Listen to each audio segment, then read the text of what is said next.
Let's go to the SNP spokesperson up in Scotland with Tommy Shepherd. Tommy Shepherd.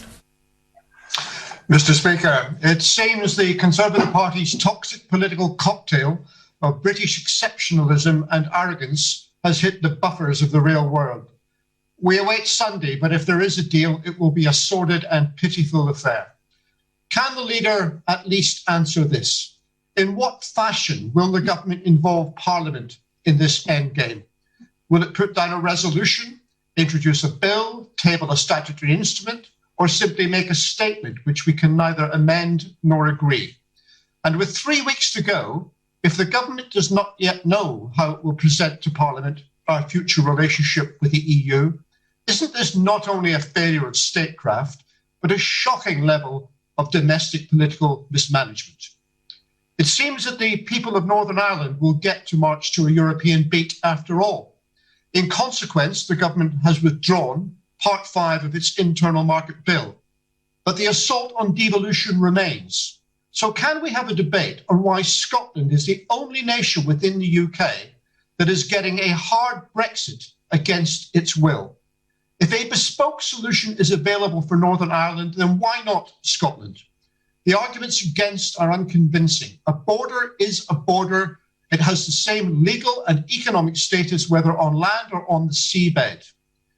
Yesterday, the Chancellor of the Duchy of Lancaster was effusive about what he called the primacy of democracy, saying it is for the people of Northern Ireland to decide their future. Can we debate why the government takes that view regarding one part of the UK, but not another? And can I give him another opportunity to say whether he will respect the outcome of the Scottish general election in May next year, something he has refused to do so far? Finally, Mr. Speaker, today is International Human Rights Day. Given his comments a moment ago, will he support a debate on the Justice Secretary's plans to review the Human Rights Act and give an assurance that it will not weaken the protection of the European Court of Human Rights or the authority of the devolved administrations in these matters? Mr. Speaker, what a joy it is, as always, to hear from the honourable gentleman, who is such an uplifting advocate for the United Kingdom, because he comes on and he talks about sectionalism. What is the most sectionalist party? Oh, good heavens, it's the Scottish National Party that is the one that is trying to split up the United Kingdom. So I would say pot and kettle, but it has to be said that there is no kettle, only a pot. He then says that Her Majesty's government believes in the primacy of democracy, unlike, it has to be said, the Scottish government or the SNP, because they said, yes, what? Quite right.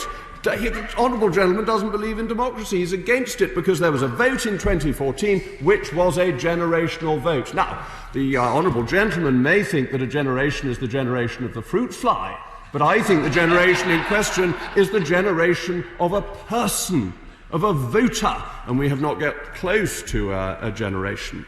But it's fascinating. The honourable gentleman doesn't want to talk about the success of the United Kingdom, the £8.2 billion provided by the UK taxpayer to help Scotland, and he doesn't want to talk about the disaster that the SNP is at the moment, its failures in governing Scotland, its failure in education, its failure in health, its failure in law and order. But he doesn't want to get on to the rather juicy gossip that's coming out of the SNP as well.